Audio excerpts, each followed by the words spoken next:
Okay guys, ito pa yung ating i-unbox for today, no?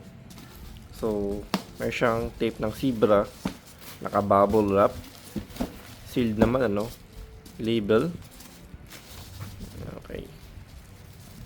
So, nakabox na siya dito, yan. Pero, yan, buksan natin siya, no? Check natin siya.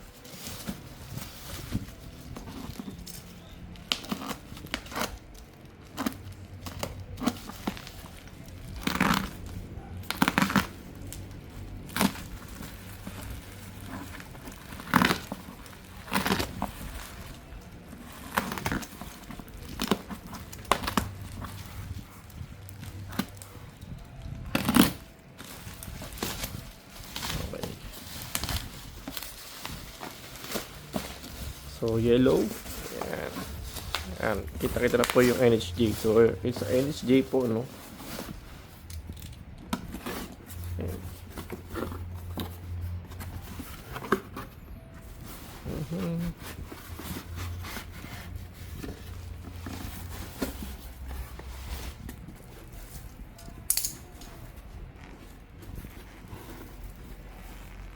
Meron siyang pinaka-helmet bag niya. Okay. Titan NHJ Certified Product Safety. Okay, hopefully. And then meron siyang padding dito. Ayan. Cover siya dito. Anti-scratch visor na rin po siya. Sana ganun nga siya talaga. Okay, so meron siyang vents dito, no? Hindi. Tama na siyang vents dito, guys. Ayun. Tapos, may reflector dito na red. Ayan. So, basic na half face lang, ano. So, gamitin ko lang po to. Ang purpose ko lang po dito is dito lang naman. Dito lang naman. Pero, okay. Ano naman. Meron siya ng NHG talaga, no. Matigas yung shell niya. Okay. Then, distrap na din siya, no? Okay na rin talaga.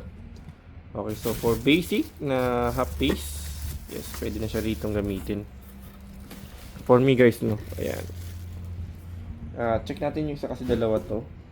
Para makita natin. Ito pa isa. So, meron siyang label ulit. Meron siyang tape ng Zebra. Okay, buksan natin siya.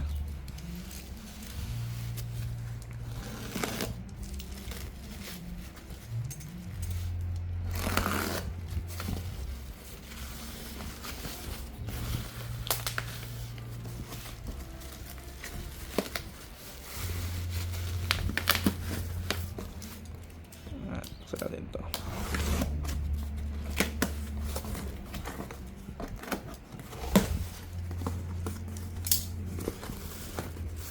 Okay, so ito naman po ay an orange, no?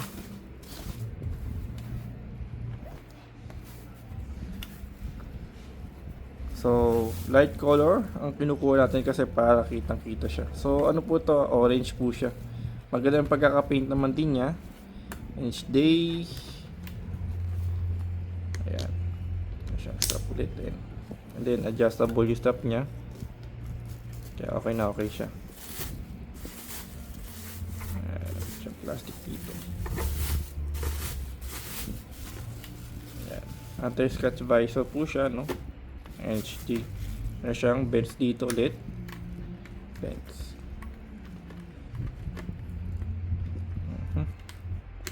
Okay naman. For basic po na helmet, yes, okay na okay po to. So, ayan po yung nating in-order, no? Meron tayong orange and then meron po tayong yellow. Okay, so thanks for watching po, no?